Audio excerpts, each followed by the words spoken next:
Това беше непровокирано нападение, но ето какъв удар нанесе руският президент Владимир Путин на Украйна. Експлозии разтърсиха няколко града, включително столицата Киев. Руската инвазия в Украйна беше нещо като формиращ момент за хората и от двете страни на тази нова разделителна линия в световната икономика. През 2022 в ООН се проведоха редица гласувания за осъждане на руската инвазия в Украйна. Това е незаконна инвазия, незаконна окупация, незаконна анексия и всичко това под дулата на оръжията. Приблизително 2/3 от световната икономика, водена от Съединените щати, гласува за осъждането на Русия. От останалата 1/3 имаше държави, които се въздържаха или гласуваха против всякакво осъждане. Виждаме как милиарди долари, предназначени за инвестиции в нови заводи, вече се насочват от геополитиката, а не просто от икономиката. Това се вижда ясно, когато анализираме гласуването в ООН. През 2022 преките чуждестранни инвестиции в света бяха 1 трилион и 200 милиарда долара. А също и как 180 милиарда долара от тях се пренасочиха от страните в блока, отказал да осъди руската инвазия в Украйна, към водения от САЩ блок, осъждащ руската инвазия. Международният валутен фонд установи, че ако настъпи пълно разцепване на световната икономика, то 7% от световния брутен вътрешен продукт ще бъдат изгубени. Не звучи страшно, но се равнява на пълното изтриване на целите икономики на Франция и Германия.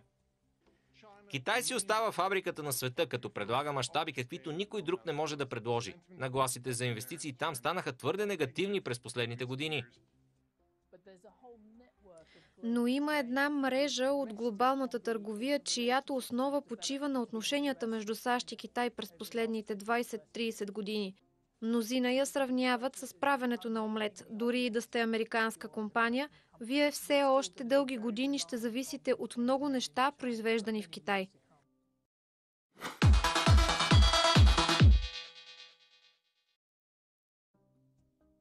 Има една група от икономики, които плават в талвега на това разделение в икономиката.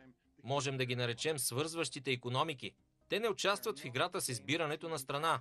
Те привличат производства от САЩ, производства от Китай и често са разположени близо до големи вносители от Китай, за да продават на Запада или обратното. Те могат да се възползват от своя неутралитет и да извлекат ползи и от двете страни в това разрастващо се съперничество. Виетнам. В Северен Виетнам на 1 час път с кола от китайската граница можете да стигнете до място, където доскоро районът е бил типично фермерски, с водни биволи и бананови дървета. Днес се строят големи фабрики. Преди всичко това бяха оризови полета. Хората бяха фермери. Животът на хората се подобри след разцвета на индустриалната зона. През последните 5 години се наблюдава удвояване на износа от Виетнам към Съединените щати, но в същото време и вносът от Китай във Виетнам се е удвоил. Полша. Държави като Полша получават огромни инвестиции от Китай и Южна Корея и дори от производители на чипове от САЩ. Полша се представя като връзка между Европа и останалия свят.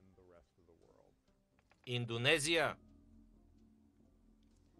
Има и държави като Индонезия, чието огромни природни ресурси събират на едно място американски производители на коли, китайски компании и бразилски рододобивни фирми, които разработват никеловите мини и изнасят за Китай и Съединените щати.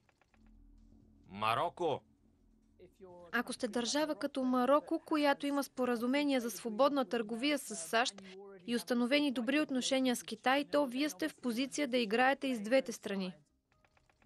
Мексико. Мексико има перфектното местоположение, за да осребри така наречената фрагментация.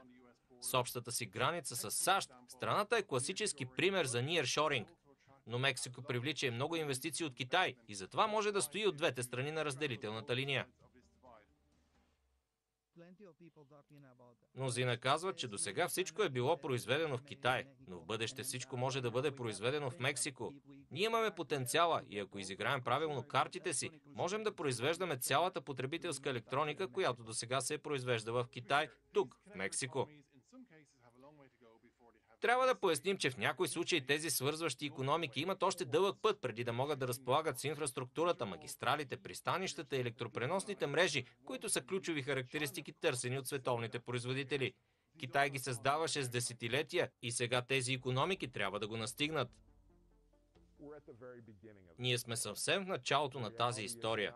Истината е, че не наблюдаваме края на глобализацията, а сме свидетели на преобразяване на глобалната икономика.